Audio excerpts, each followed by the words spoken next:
After a successful completion of hair transplant procedure, the patient finds after a week that newly implanted hair is falling.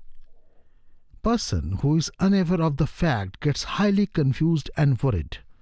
Whereas the falling of newly transplanted hair is called shedding phase.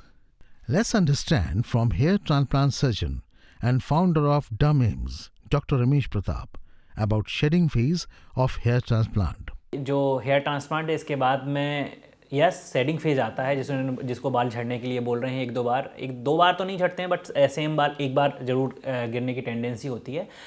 But अभी technology जैसे मैंने बताया कि बहुत ही advanced हो गई है। अभी ग्राफ्ट जो आउटसाइड जो ड्यूरेशन है ग्राफ्ट के रहने का वो टाइम बहुत शॉर्ट हो गया है और हम जो डायरेक्ट हेयर इम्प्लांटेशन टेक्निक से करते हैं उसमें तो with in half an hour हम ऑलमोस्ट प्लेस कर देते हैं ग्राफ्ट को। सो जो शेडिंग का नंबर है बहुत ही कम हो गया है। So almost it can be even की इनविजिबल टू द पेशेंट कि उसे समझ में भी ना आए कि शेडिंग फेज आया है।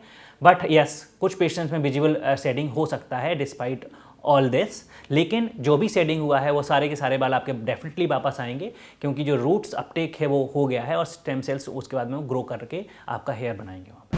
At DermAIMS, hair transplant is done under the direct hair transplant method. This method doesn't keep the hair grafts out of the body for a long period. So the hair graft face much less trauma as compared to normal FUE method. Less trauma reduces complete shedding and it remains almost unnoticeable. देखिए DST जो है वो advance version of FUE है and FUE का modification है in that कि हम साथ साथ एक्सट्रैक्शन करते हैं और साथ साथ इम्प्लांटेशन भी होता है जिसके वजह से जो ग्राफ्ट आउटसाइड जो रहता है बॉडी से बाहर रहता है उसका टाइम बहुत कम हो जाता है जिससे ग्राफ्ट की सर्वाइबिलिटी का चांस है वो बहुत ज़्यादा बढ़ जाता है एंड इससे शेडिंग भी कम होता है और ग्राफ्ट का थिकनेस भी अच्छा रहता है। सो इसलिए आप प्रोसेस में जैसे मैंने अभी आपको दिखाया हुआ है सो एक्सट्रैक्शन साथ में होता है। We just take out the graft and उसके बाद क्लीन करने के बाद में एंड ब्लड क्लॉट्स वगैरह हटाने के बाद में directly just implanting simultaneously. So this is the advance version of FUE और इससे ग्राफ्ट सर्वाइबिलिटी चांस बढ़ता है। DermAIMS, found by an experienced surgeon, passed out from the world's leading institution, All India Institute of Medical Sciences.